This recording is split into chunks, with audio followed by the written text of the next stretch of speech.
Tonight we talk about how the Norse found their way across a world of gray-green water. Long before compasses hummed or satellites blinked overhead, you imagine the creak of planks under your boots, the breath of cold mist curling around your face. Somewhere out there lies Iceland, or maybe just the edge of the world. But the sky above is your only map. You probably won't survive this if you forget which stars to trust. So, before you get comfortable, take a moment to like the video and subscribe, but only if you genuinely enjoy what I do here. Tell me in the comments where you're watching from and what time it is where you are. Now, dim the lights, maybe turn on a fan for that soft background hum, and let's ease into tonight's journey together. The sea is your ceiling, the keel your thread between worlds. The Norse didn't think of sailing as leaving land, they thought of it as crossing the bones of a cosmic giant. In their myths, the ocean was Ymir's blood, the stars his skull sparks, the earth his flesh. Every wave shimmered with divine memory, and when your ship sliced through it, you weren't just traveling, you were trespassing in sacred anatomy. The oarsman, hunched and rhythmic, could feel the pulse of gods in the current. You might whisper a quiet thanks to Aegir, the sea giant, and promise him a silver coin if he let you reach the next fjord alive. The long ship itself hums like a living thing, its dragon head prow, carved not for show but for spirit. Wards off sea trolls, and the Draugr restless corpses said to drift beneath the foam. The smell of pine tar and salt is thick enough to chew. Historians still argue whether the ship's designs were more about speed or about symbolism. But in either case, you sense that it's not just a vessel, it's a prayer in motion. Out on deck, you feel how everything connects. Your sail stretches toward the same sky that shelters the gods. The wind shifts, whispering hints from Odin's ravens. You squint up, clouds bruise purple, and then fade, leaving a shiver of light over the horizon. That faint band, the Norse say, is where Midgard meets the heavens. If you can keep it on your left, maybe you won't tumble into the nothing beyond. The Norse world was layered like an onion of meaning. Midgard for humans, Asgard for gods, hell for the quiet ones below, and 9 realms in all, bound by Yggdrasil, the world tree. Sailors looked at the sea and saw branches in motion. You, sitting on your bench, can almost hear it creaking above you. Dripping stars instead of sap. Every splash at your hull echoes through those 9 realms. And yet, beneath the myth, there's science, the quiet kind born of long nights and frost-bitten fingers. Norse navigators didn't just pray. They observed. They noticed how seabirds vanished hours before land, how floating debris drifted a certain way, how the sun's reflection curved differently at high latitudes. You picture them lying on deck, measuring the angle of daylight with their fingers' rudimentary trigonometry. Disguised as superstition, there's a legend, half true, half wistful, that they used a sunstone, a clear crystal. Maybe Iceland spar to find the sun even through fog. Some archaeologists swear they've found such stones. Others call it hopeful fantasy. Historians still argue whether this mythical rock was ever real or just a poetic metaphor. For intuition, you turn the idea in your mind, like holding quartz against your eye and seeing the light split into twin ghosts. Evening deepens. The ship's rhythm settles. You can hear the soft grunt of the oarsman, the sigh of leather ropes, the low talk of the helmsman murmuring about stars named Lidarstjarna, the leading lights. The Big Dipper stretches across the sky, pointing to the North Star, steadfast and still. You lean back, realizing that every generation, before you looked at that same cold beacon and thought, home must be somewhere beneath that point. You shiver, maybe from the chill, maybe from awe. The sea rolls on, endless and alive. Somewhere in its reflection lies the map of an entire civilization, one that sailed by myth, by instinct, by the breath of gods. And tonight, you're aboard their memory, learning how to see the sky as both compass and cathedral. The ship beneath you breathes like a creature of its own, timbers flexing, iron rivets sighing, sail whispering above. You start to understand why the Norse called their longships ski, meaning that which cuts through water. But to them, a ship was more than transportation, it was a floating fragment of the cosmos. Every plank, every rope, every carved rune held a shadow of the world's creation. The keel, deep and straight, was Yggdrasil's trunk, the spine of the world tree. The curved hull mirrored the arc of the heavens. Even the oars were thought of as extensions of the human spirit, muscle, and while pushing through the cosmic sea, you can almost feel it, each stroke binding the physical and the mythical. The ship wasn't built on water. It was built between worlds. Archaeologists have found that many Norse ships were buried like royal tombs packed with weapons, food, animals, and even human attendants. The famous Osberg ship, dug from a mound in Norway, carried two women of high status, perhaps priestesses, perhaps queens. The vessel itself gleamed like a creature ready for rebirth. The prow curled in a serpent spiral, the planks painted with red ochre, the whole craft a prayer carved into wood. Historians still argue whether these ships were ever meant to sail or if they existed purely for spiritual passage. Either way, the message is clear. The ship is the soul's chariot. You picture yourself stepping aboard at dawn, the air sharp, your breath steaming. The prow faces east, toward light and life. The stern faces west, toward the land of the dead. Every voyage reenacts that cosmic journey, from sunrise to sunset, from birth to burial. When the helmsman chants a blessing before departure, he's not just hoping for good wind, he's whispering the first verse of a creation myth. The deck feels small beneath your feet, but in Norse thought, each vessel was a world entire. There's the bow, where Odin's favor rides. The stern, where Njur, god of the sea, keeps balance. The mast, a pillar reaching toward Asgard. Sailors sleep beneath its shade like roots under a holy tree. And somewhere amid the ropes, a small wooden idol of Thor guards the hammer's blessing. You rub its surface, worn smooth by 100 hands, and murmur a quick joke under your breath, something about hoping Thor's hammer doubles as a lightning rod tonight. It's not far from truth. Storms were seen as the gods quarreling above. When thunder rolled, sailors raised their shields and shouted into the gale, believing Thor would hear courage more clearly than fear. Some even lashed small iron charms to the rigging to anchor thunderbolts elsewhere. Whether it worked or not, historians still argue whether these charms were protective tools or just superstition hammered into jewelry form. The craftsmanship of these ships remains staggering. Imagine no blueprints, no iron nails, at first just oak, pine, and clever joinery. The hull was clinker-built, meaning overlapping planks riveted tight like fish scales. It flexed with the water instead of resisting it, which is probably why a longship could dance on waves that would have shattered a stiffer hull. The design let it glide up onto beaches instead of docks, handy for trading and handier for raiding. A ship like this carried perhaps 30 souls. Each knew their station: rower, helmsman, lookout, cook, skald. The skaldr onboard poet wasn't just entertainment. He was memory itself, keeper of lineage and root. Between rowing shifts, he'd him verses that mapped fjords, winds, and constellations. One wrong word, and the next voyage might be lost. You can almost hear him now, voice low and steady, rhyming the shape of coastlines into your dreams. Then there's the flag fluttering at the mast, a strip of cloth marked with symbols you don't recognize. Maybe it's a raven, Odin's messenger. Maybe it's a sigil meant to scare off rival clans. To the Norse, flags weren't mere decoration, they declared your mythic allegiance. Sail under the raven, and you sail beneath the All-Father's gaze. Sail under the serpent, and you honor the sea's hunger. As dusk falls again, you glance down the length of the ship, 30 men, one sail. A wooden heart beating with centuries of craft and faith. You sense how every voyage wove together wood and word, belief and survival. The long ship wasn't just on the sea. It was the sea translated into form. You realize that for the Norse, to build a ship was to recreate the universe in miniature, and to step aboard was to gamble your soul upon its truth. And yet, here you are, rocking gently in the dark, trusting wood and myth to keep you afloat.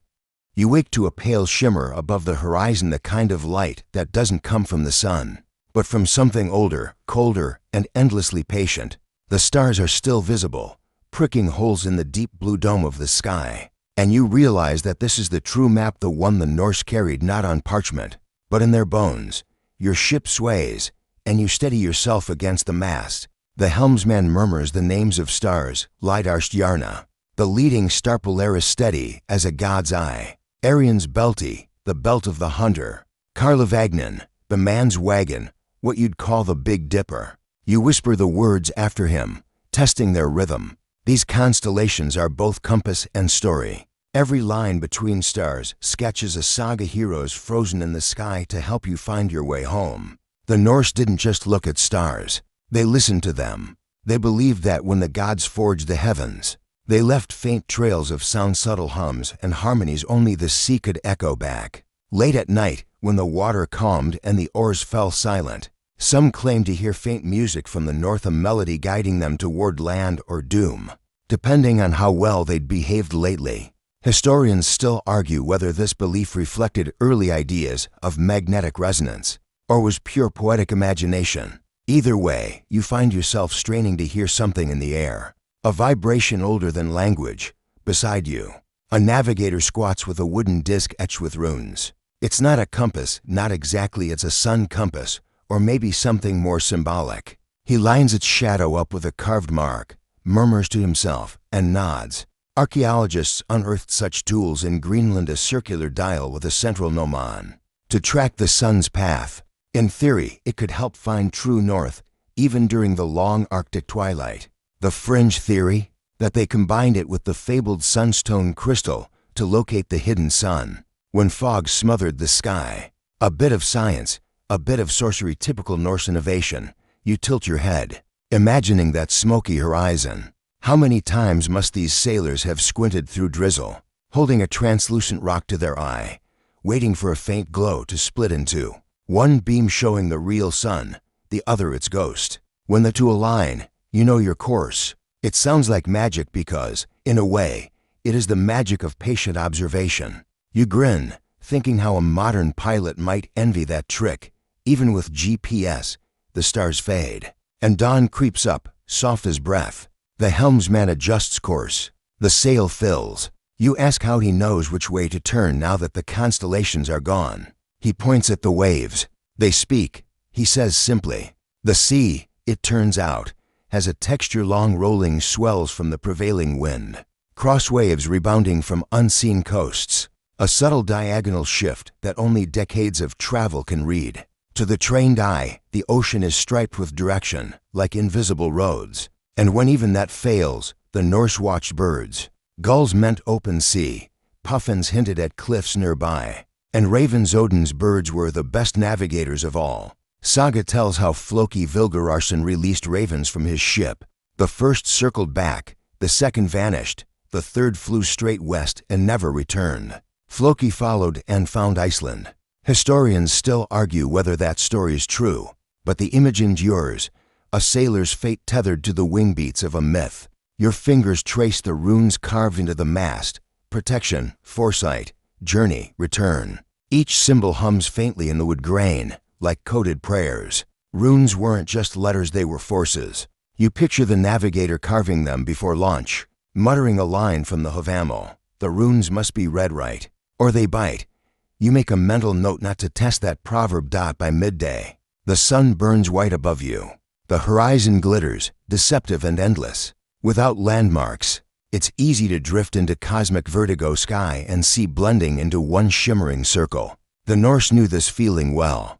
Their myths say that sailing to far north risks slipping into Ginnung, gap, the yawning void, from which creation was born. You can't help but imagine your ship skimming the rim of that nothingness, the stars still faintly echoing above, your soul balanced on a wooden sliver between being and not being. You laugh quietly. It's absurd, terrifying, and strangely beautiful. Maybe that's what ancient navigation was all about, not conquering the sea, but learning to live with uncertainty, to read meaning in chaos. The stars, the runes, the sunstones, they weren't infallible tools. They were ways to make sense of a vast, indifferent universe. As twilight returns, you notice one last star rise from the east, shimmering like a heartbeat. Venus, the morning and evening star, twin-faced. The Norse called it Frigjarstjarna, Frigg's star, symbol of guidance and love. You wonder if some homesick sailor once whispered to it the name of the person waiting back in a fjord far away. The thought tugs at your chest. The stars are cold, but the stories behind them are warm. And tonight, both keep you afloat. The wind wakes before you do. It slaps the sail with a wet palm and hums through the rigging like some moody god testing his lungs. You sit up, blinking salt from your eyes, and realize the sky has turned an unfamiliar gray, the kind that feels thick. as if the air itself is deciding your fate. Among the Norse, weather was never just weather. It was divine dialogue, a conversation between humans and the unseen. When the wind blew from the northeast, it might mean Odin was traveling. A sudden calm, that was Njur, the sea god, listening for prayers. You glance up, half expecting to see an old man with a beard of mist leaning on the clouds. The helmsman spits overboard for luck 3 times, each splash accompanied by a muttered word you can't quite catch. It's an old ritual meant to balance the spirits of wind and water. The logic is simple. If the sea tastes your spit, it recognizes you as part of itself. You try to imagine modern sailors performing that trick between checking radar and coffee refills, and almost chuckle. A streak of lightning snaps across the horizon. The oarsmen pause, glancing toward the mast where a small hammer amulet hangs from a cord. Thor's symbol. Someone touches it, murmuring, "Keep the bolts for our enemies, not for us." Thunder rolls, slow and ponderous, like a god clearing his throat. The storm doesn't break yet it teases, waiting for drama. The Norse knew storms like poets know heartbreak, intimately and with a dash of dark humor. They could smell change in the air, taste the metallic edge of rain hours before it fell. You can too, now the tang of iron, the chill of air that sinks instead of rises. The sail flutters nervously, and you realize that even the fabric is afraid. You watch the navigator check the horizon. No compass, no map, just the way the clouds bunch, the tilt of swell, and the shriek of seabirds. He points at a faint streak low in the west. "Land wind," he mutters. He's not guessing. He's reading the world like a scroll. Historians still argue whether Norse sailors had an organized meteorological system, or if it was all instinct refined over generations. But to watch him work, you'd believe in either. As rain begins, soft at first, the crew moves with practiced choreography, reefing sail, covering supplies, muttering short, rhythmic verses. These aren't prayers, exactly. They're half commands, half charms, words meant to keep time and courage in equal measure. You join in, repeating a line that sounds suspiciously like, "Thor, if you're listening, this is not the time." The downpour comes like applause. Sheets of silver slam against your hood, and every plank becomes a drum. The sea heaves, groaning with something primal. You remember that in Norse myth, storms were the breath of Jörmungandr, the world serpent coiled beneath the ocean, shifting in its sleep. Each thunderclap could be the beat of its heart. You grip the gunwale and half hope it stays asleep. Yet amid chaos, beauty sneaks in. The lightning outlines the sail in ghostly white. Rain purls across the dragon-headed prow, making it look alive, eyes glistening, teeth flashing. For a heartbeat, you understand why early sailors believed their ships had souls, because in weather like this, the only thing standing between you and the abyss must be alive. When the storm passes, it leaves silence so complete you can hear the ocean sigh. Like a giant relieved the tantrum is over. The air smells of wet oak and ozone. A rainbow arcs faintly over the stern, its reflection trembling in the waves. You've survived again. You grin weakly and whisper, "Told you, Thor. Good aim." The navigator takes this as a sign, not of luck, but of balance restored. The Norse believed the universe existed in perpetual tension, storm and calm, life and death, sea and shore. Every voyage reenacted that struggle. To master navigation, you had to master your own fear, to see chaos as part of the pattern. And there were omens everywhere. A sudden flock of gulls might mean safe harbor. A red sunset promised fair weather unless it came after rain, in which case it foretold another tempest. One fringe legend even insists that if lightning struck twice on either side of a ship, it meant Odin himself had marked it for victory. Historians still argue whether that was comforting or utterly horrifying. By evening, the crew laughs again, drying their tunics over the open flame of a clay oil lamp. The sky clears, revealing a scatter of stars like spilled salt. You stretch your arms, every muscle humming from adrenaline. The sea looks gentler now, but you know better. It's never kind, just occasionally distracted. The helmsman pours a small measure of ale into the sea before taking his sip. It's an old habit, a quiet thank you to the deep. You follow suit, tipping a few drops overboard. The liquid vanishes instantly, swallowed by reflection. For a moment, you think you see your own face staring back, older, calmer, maybe even wiser. The wind tugs your hair, whispering something that might be approval.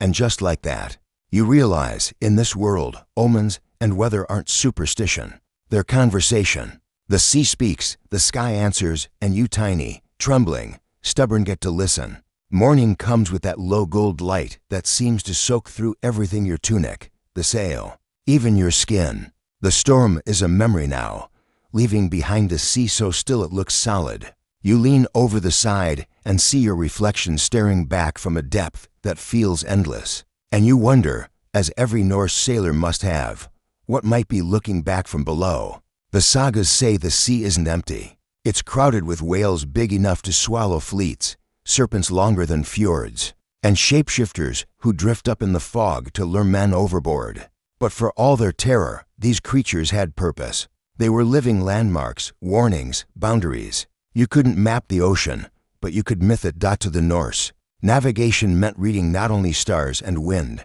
but also stories. The coastline itself was a living archive. Every cliff had a name, every bay a tale, every headland the ghost of someone's last stand. The oral maps that guided ships were sung, long, rhythmic lists of places and distances, stitched with memory and emotion. The skalds, your onboard poets, were human GPS with better rhythm and worse accuracy. You hear one now, his voice rising over the creak of oars, past the Whale's Road and Wolf's Bay, past cliffs of the Crying Maid, past rocks where the Sea King's bride still waits. Each verse locks another landmark into your brain. You can almost see them: the jagged spires, the hidden inlets, the carved runestones waiting at every harbor like cosmic bookmarks.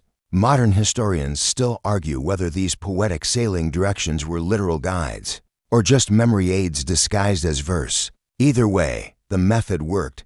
The Norse found their way across a planet that had no signs. Land appears by midday a smudge at first, then a dark jagged spine breaking the horizon. The navigator narrows his eyes, judging distance by how the peaks fade into haze. You can almost feel the ship lean toward it, hungry. The crew murmurs a short chant, half prayer, half thanks. After weeks of nothing but sea and cloud, even a scrap of rock feels like Valhalla. As you approach, you notice something else: the way the air changes. The scent of salt gives way to moss and iron, to something green and alive. The Norse knew these cues well. They would smell land hours before sighting it, trained by generations of sailing between Iceland, Norway, and the Faroes. One fringe theory suggests that some could even sense magnetic variation through subtle inner-ear pressure, a built-in compass. Historians still argue whether that's humanly possible or just Viking myth with good PR. You beach the ship on a narrow cove.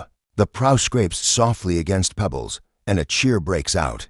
Men leap into knee-deep water, dragging the hull forward until it rests like a sleeping beast on land. A small cairn of stones marks the shore, a sign left by earlier sailors, maybe even ancestors. Someone adds another rock. Tradition demands it. You don't question why. The skald picks up a shell, blows through it like a horn, and the echo rolls through the cliffs. You can almost feel the land answering. The Norse believed new coasts were alive, half aware, capable of welcoming or rejecting you. To step ashore required a ritual, a splash of ale, a murmured greeting to the land's Vidirit spirits. You follow suit, pouring a few drops and whispering hello. Not far inland, you find a run of stone jutting from the grass. Its surface is carved with lines that glint in sunlight, names, dates, boasts. So-and-so sailed here. So-and-so died here. The runes are both record and reminder that each voyage carved humanity a little further into the wild. You run your fingers along the grooves and realize how much of this civilization was written not in ink, but in landscape. Of course, not every landfall ended with quiet ritual. Sometimes, the monsters on the coast were human strangers with axes and different gods. The sagas speak of skirmishes fought knee-deep in tidewater, of sudden raids turned to alliances, and of settlers who brought their cosmology ashore, mapping their myths onto foreign soil. One village might name a headland after Thor's hammer. Another might rename it for a local spirit. The geography of the Norse world was always fluid, part geography, part theology, part gossip. The sea monsters, though they stayed constant. The dreaded Hafgufa, said to open its mouth so wide that fish swam in by the thousands before it swallowed the entire sea. Or the kraken, whose tentacles could wrap an island. You might laugh now, but when a whale breaches close enough to rock your ship, your laughter catches in your throat. And who's to say myth didn't grow from those same deep ripples? Historians still argue whether the kraken tales described giant squids, or simply the terror of seeing the ocean rise like a living wall dot as dusk settles. You look out over the water, the ship resting quiet on the beach behind you. The horizon glows faintly, the stars beginning to reappear. Somewhere out there, the sea monsters keep their watch, and somehow, knowing that makes the world feel more complete, as if even the unknown has its guardians. You breathe deep, tasting salt, moss, and something ancient. The Norse didn't conquer the sea, they befriended it, feared it, bargained with it, and told stories about it until it became part of their soul. You're beginning to understand that. Night falls slowly, bleeding from gray to indigo, until the sea itself becomes a mirror for the sky. The longship rests, tethered in a quiet cove. The crew gathers around a small fire on the shore, its flame reflected in 30 pairs of tired, bright eyes. The smell of smoked fish curls through the air, and someone hums a low, tuneless song. You realize that this, more than storms or stars, is what kept Norse sailors alive, each other. Aboard ship, hierarchy was loose but sacred. The helmsman, or strismar, commanded by experience rather than title. The half-fingi, or captain, might own the vessel, but respect was earned by deeds, not wealth. You glance around the circle, the steersman sharpening his knife, the skald polishing a small bone flute, a boy repairing rope with fingers rougher than his years. Every man and woman here knew their role, yet all shared one fate. The Norse believed in a web of destiny connecting every soul, every storm, every spark of lightning. You might row, fight, or sleep, but the thread of your life was already woven. That sounds bleak until you realize what it meant to them. Courage wasn't about changing fate. It was about meeting it well. If your thread was short, you made it bright. You grin, thinking that's a better motivational quote than half of Instagram. Before setting sail each morning, the crew would form a circle, right hands over hearts, left hands gripping the next person's shoulder. Together they'd swear an oath of sea kinship, not blood, but brine. Breaking it meant exile, or worse, the gods' indifference. You picture them standing ankle-deep in foam, the surf licking their boots, their voices rising in rhythm. We are bound by wind, by wave, by word. There's something comforting about belonging to something that vast. The social rhythm aboard was precise as a heartbeat. 2 men per oar, one resting while the other rowed. Meals eaten in silence, unless the skald began a story. Each night, a different sailor stood watch, wrapped in wool against the cold, whispering to the sea for mercy or gossip. You take a turn tonight, sitting on the prow beneath the stars. The wood hums under your hand, alive with history. The quiet is interrupted by laughter from the fire. The skald has begun his nightly tale, something about Loki disguising himself as a fish to steal a secret from a giant's daughter. Half the men roll their eyes, the other half pretend not to be listening too closely. Even gods, it seems, are troublemakers after dark. You smile. There's always that one friend who can't help stirring chaos, divine or otherwise. Stories weren't just amusement. They were glue. Each retelling reinforced belief and identity. You could lose your way on the sea, but never in a saga. And when the sea turned cruel, stories reminded the crew that struggle was expected. After all, even Thor once went fishing for the world serpent and nearly capsized the universe. The point wasn't winning, it was showing up. Beneath the laughter, there's tenderness too. The Norse were rough, yes, but not unfeeling. They shared everything: food, warmth, even grief. When someone died, their name was carved into a wooden token and tossed into the waves. So the sea remembers. You find yourself tracing one such token hung near the mast, smoothed by time. It bears no name now, only faint marks like tears in the grain. One fringe story claims that sailors believed the souls of the drowned didn't vanish. They became guiding lights beneath the water, flickering just below the surface. If you saw one glimmer during a night crossing, it meant an ancestor was watching. Historians still argue whether that was metaphor or phosphorescence. Either way, the image lingers, the ocean full of glowing ghosts, a cosmic audience for human bravery. Back on shore, the helmsman pours out ale for the crew. "Tunjur," he says, raising his cup, "who gives us fair tides and takes what he's owed." They drink, the fire crackles, and for a moment, the line between gods and mortals blurs. You realize how thin that line has always been. Maybe that's why they sailed to touch something infinite, even if it never touched back. Later, lying on deck, you listen to the rhythmic breathing of your shipmates. The sea laps gently at the hull, like a mother soothing a restless child. You think of of oaths, of lives woven together by choice and chance. The stars blur as sleep drifts closer. Somewhere far below, you imagine glowing spirits tracing your path, silent and steadfast. If the gods are watching, they must be smiling. After all, this companionship, courage, and just a dash of absurdity is what it means to be human. Even adrift between worlds. By the next morning, the wind carries a new smell with smoke. Salt fish, tar, and something sweet like honey, a port. Civilization, or at least the Norse version of it.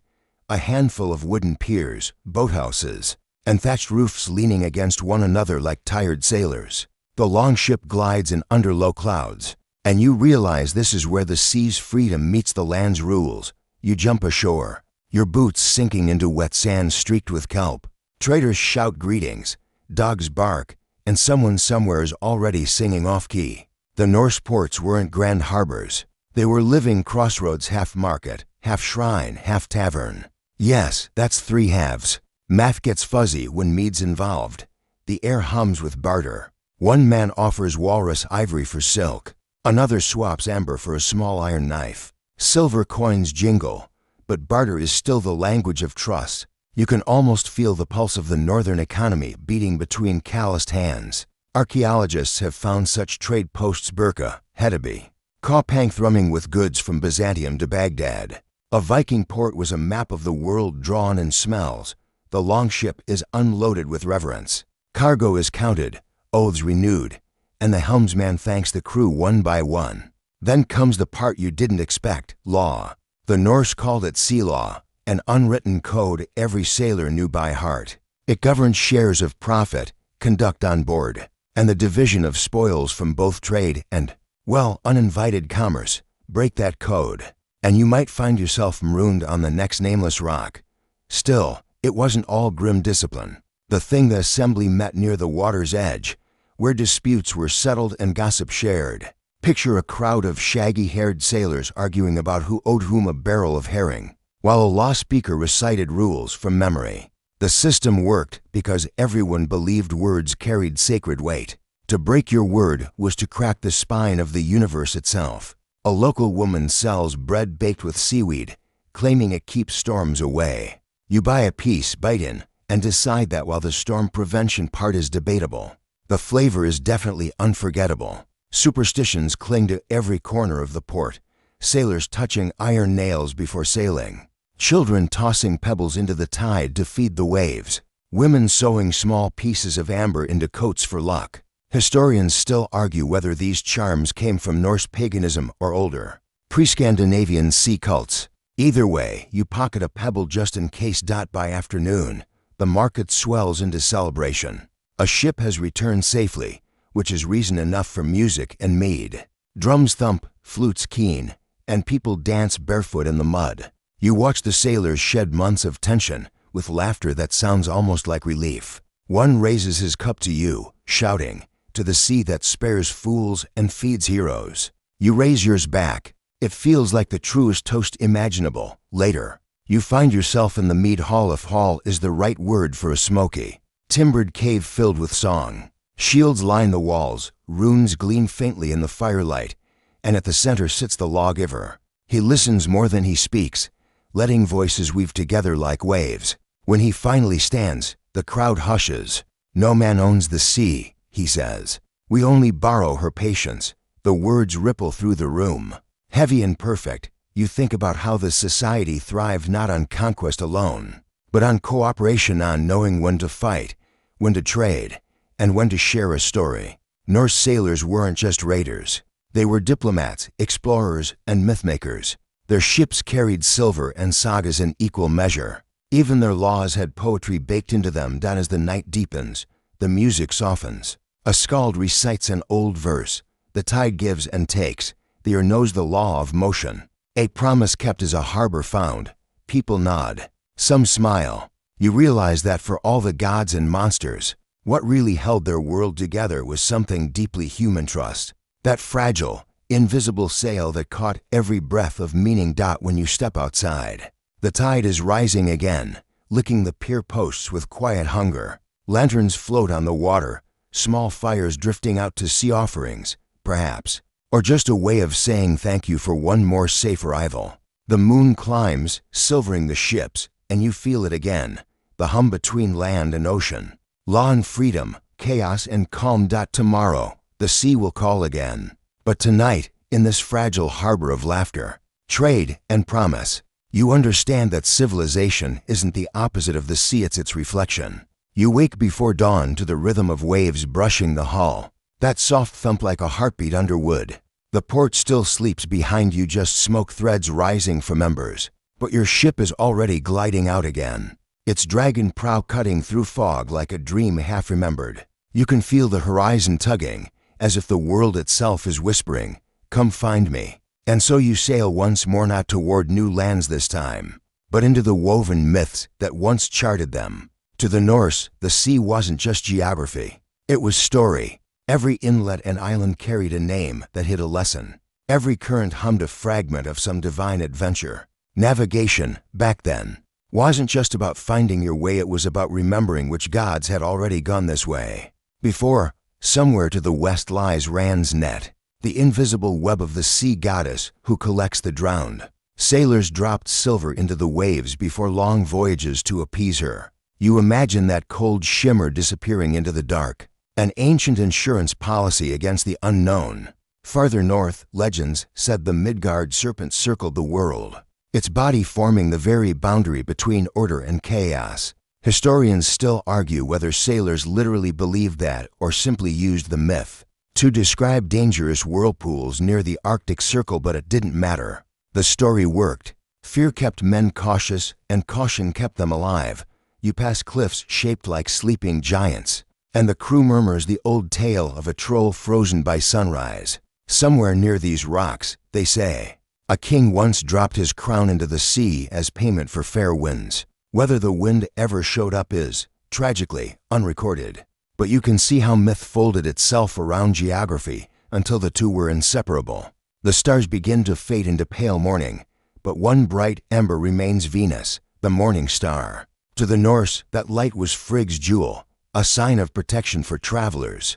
You find yourself watching it longer than you mean to. There's something oddly modern about that, trusting a light years away to help you get home. As day grows, the helmsman starts humming a verse. It's not a sea shanty exactly, more of a memory set to rhythm. Every verse names a landmark, a current, a depth to avoid. You realize this is their map, sung, not drawn. Scholars call this memory mapping, the way Norse navigators encoded coastlines into poetry. It's part geography, part GPS, part bedtime story for grown men too proud to admit they're scared.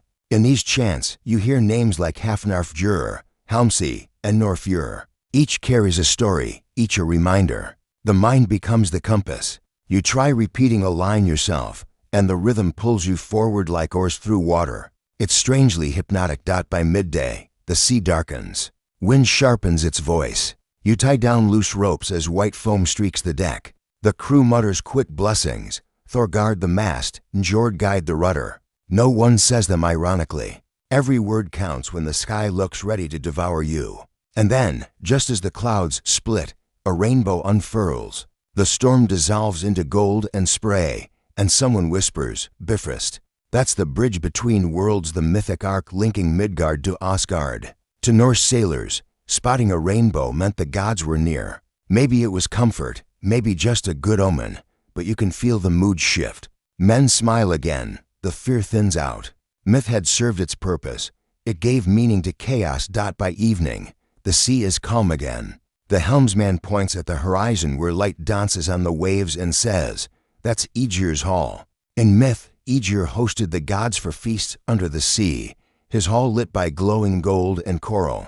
You picture it massive wooden beams swaying gently with the tides, tables overflowing with mead, laughter echoing through whale song. Somewhere between the stories and the stars, these sailors had built an entire cosmos beneath their feet, and maybe that's what kept them sane.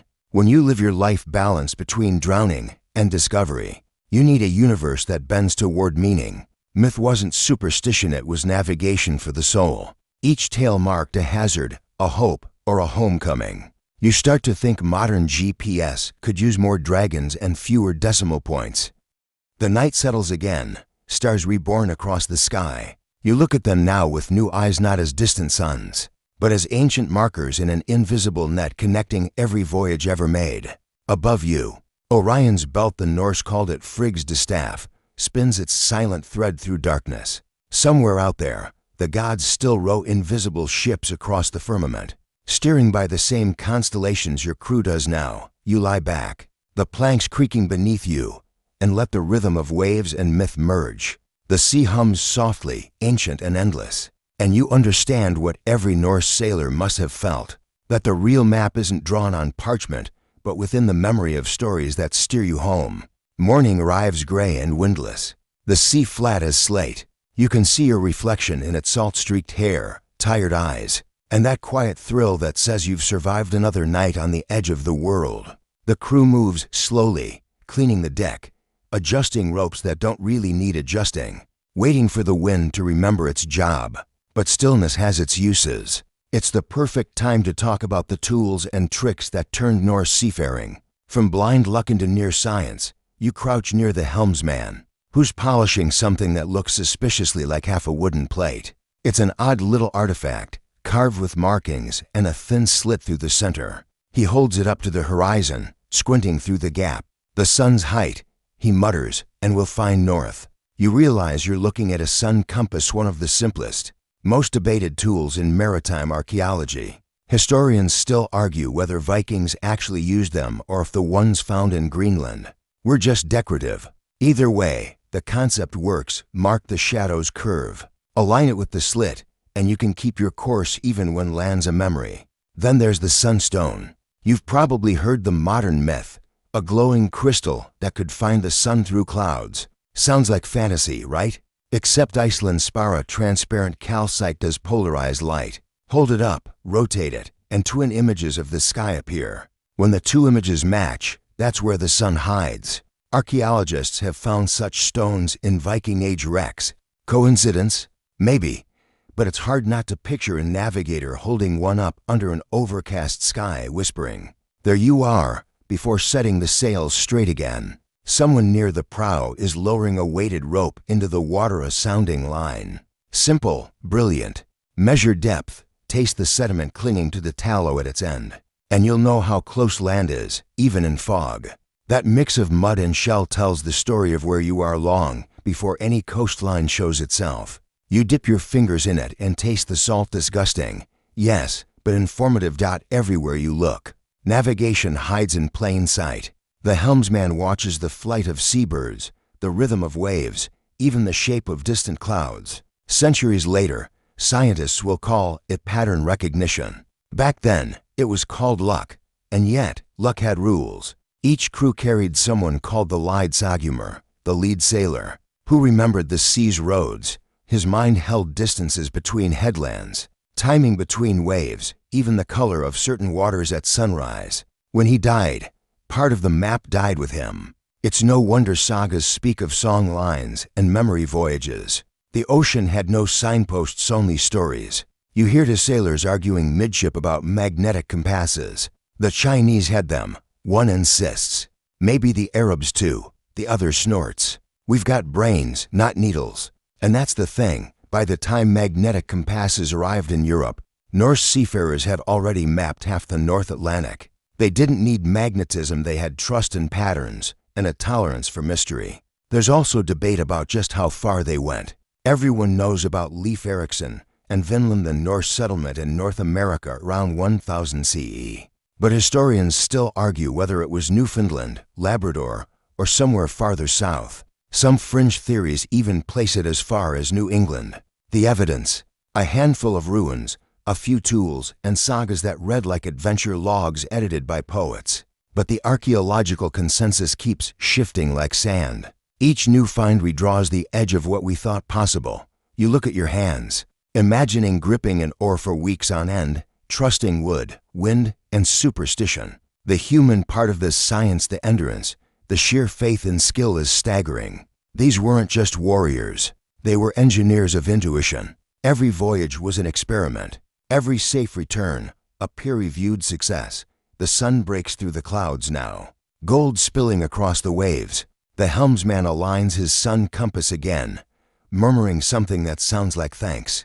You watch how easily myth and mathematics mingle here. The Norse didn't divide the two. For them, the cosmos and the compass were siblings, both ways of listening to forces larger than themselves. As the wind finally stirs, filling the sail with a low, steady breath, you think about the strange beauty of their logic. They didn't conquer the sea, they collaborated with it. Every tool was a conversation, every journey a negotiation. They measured, adjusted, and believed in what couldn't yet be proven, which, if you think about it, isn't all that different from how modern scientists still operate. The ship creaks forward. The helmsman grins at you, teeth white against his beard. "The sea's older than truth," he says, as if that explains everything. And somehow, it does. The sea changes tone again, not rough, not calm, but ancient. It's the kind of quiet that makes you feel small in a good way. Like standing in a cathedral with no walls. You can sense that this is the end of the voyage. Not because land is near, but because every story, no matter how wide it roams, circles back to where it began. You lean on the gunwale, watching the water shift from silver to blue-gray. Around you, the crew is silent, each man lost in thought. The Norse never truly said goodbye to the sea. They just paused between journeys. You realize their cosmology wasn't about linear time, it was about cycles. Birth, death, voyage, return. The same rhythm beating beneath both the tide and the heart. Even now, echoes of that rhythm survive. Modern sailors still talk of reading the sea, a phrase older than maps. Scandinavian coastal communities still bless boats before launch. And some fishing towns in Iceland still toss coins into the surf, a small nod to Ran, the goddess of the drowned. The old gods have faded, but the habits of reverence remain in a way. Norse seafaring cosmology never died. It just changed languages. The idea that nature listens, that the world is alive and answerable, still lingers in how people talk about storms, navigation, even fate.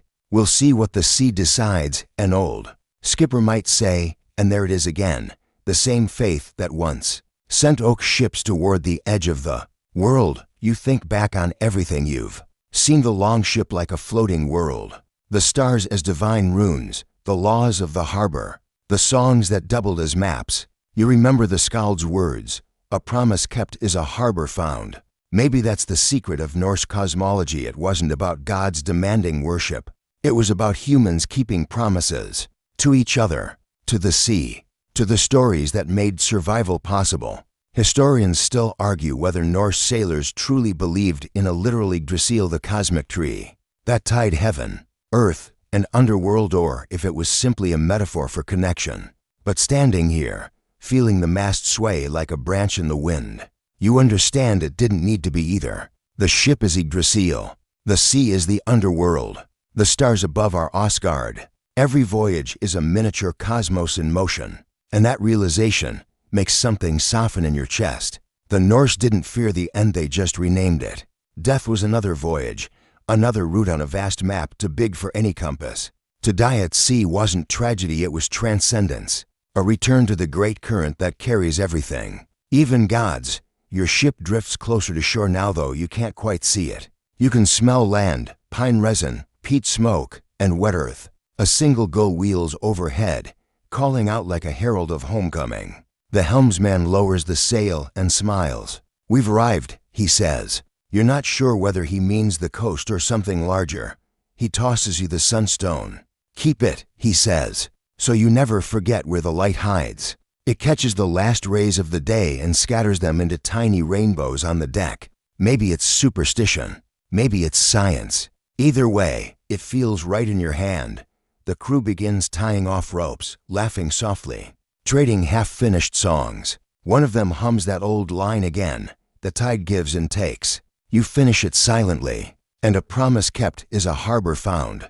You realize now that seafaring wasn't just the backbone of their world, it was their philosophy, their theology, their poetry. The ocean was both teacher and mirror, reminding them that survival requires balance, courage and humility, precision and imagination, faith and observation, and maybe, in the end, that's what all cosmology is, an attempt to make peace with the infinite.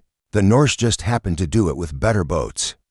So, as the night deepens and the hum of imagined waves fills your ears, let the longship fade. The creak of its timbers, the murmur of the crew, the smell of salt and smoke, they dissolve like mist at dawn. You're left with still waters stretching forever, a mirror for the stars. Breathe, slow and deep.